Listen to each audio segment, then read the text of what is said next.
नमस्कार दोस्तों, मेरा नाम है आदित्य कुमार रवि और मैं आप सभी का स्वागत करता हूं तर्कवाद शो के नए एपिसोड में, जहां हम बात करेंगे आज की बड़ी खबरों की। के मीडिया से पूछेंगे या मीडिया को देखेंगे। नमस्कार, आप देख रहे हैं हल्ला बोल, आपके साथ में हूं अंजना मुखर्जी। मुझे ट्रम्प दो, मुझे ट्रम्प दो। नमस्कार, मैं रवीश कुमार।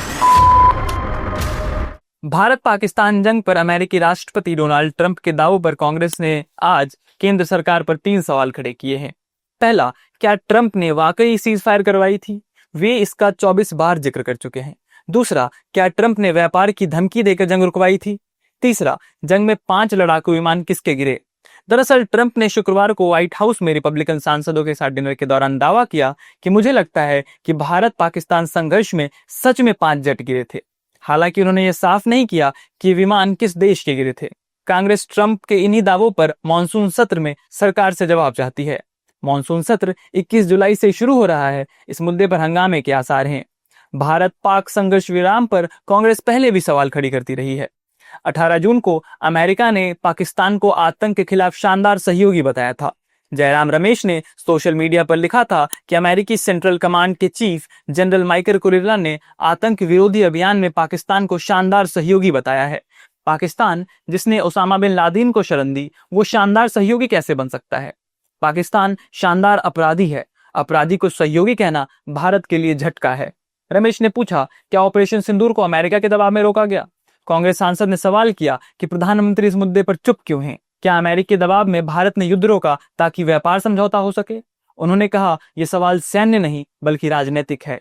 राहुल गांधी ने 3 अप्रैल को मध्य प्रदेश की राजधानी भोपाल में ऑपरेशन सिंदूर और प्रधानमंत्री मोदी पर बयान दिया था। राहुल बोले थे, ट्रंप का एक फोन आया और नरेंद्र जी तुरंत सरेंडर हो गए। उन्होंने कहा, इतिहास गवाह है, बीजेपी आरएसएस का कैरेक्टर है, ये हमेशा झुकते हैं। बढ़ते हैं दिन की दूसरी खबर की ओर।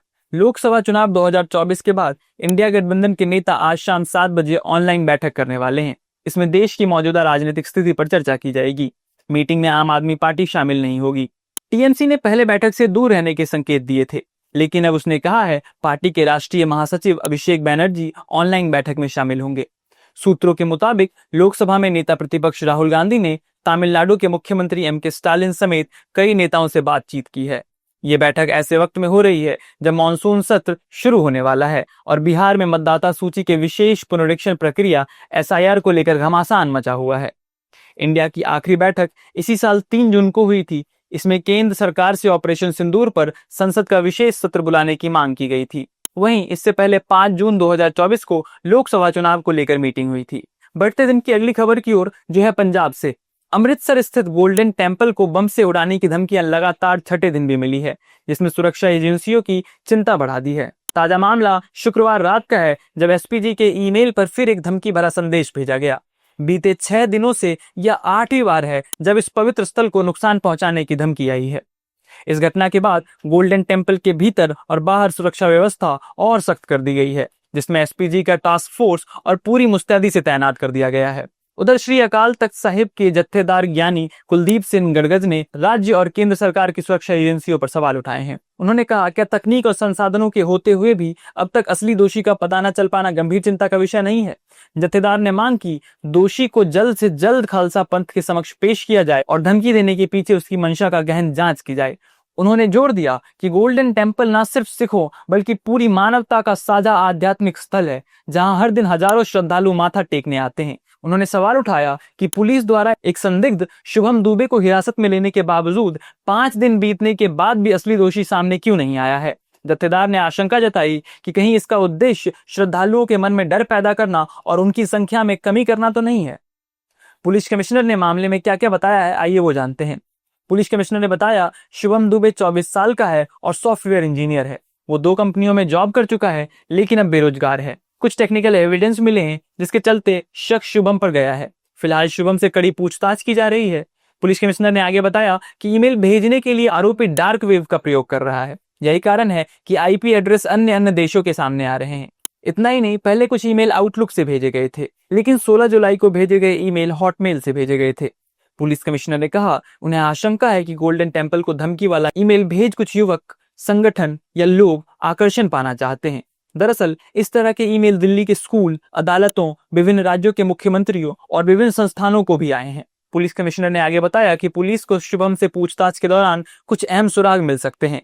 जांच एजेंसियां यह पता लगाने में जुटी है क्या यह कोई अकेली साइबर धमकी थी या इसके पीछे कोई संगठित नेटवर्क या कट्टरपंथी साजिश है।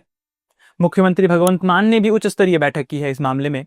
धमकी भरे ईमेल को गंभीरता से लेते हुए पंजाब के सीएम भगवंत मान ने डीजीपी गौरव यादव सहित शीर्ष पुलिस व खुफिया अधिकारियों के साथ बीते दिनों आपात बैठक की।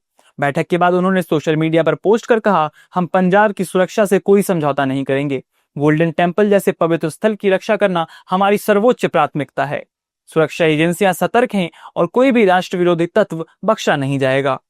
मुख्यमंत्री ने पंजाब के लोगों को अफवाहों से दूर रहने और किसी भी संदिग्ध गतिविधि की सूचना तुरंत पुलिस को देने की अपील की है। इस मामले में एसपीजी ने भी चिंता जताई है।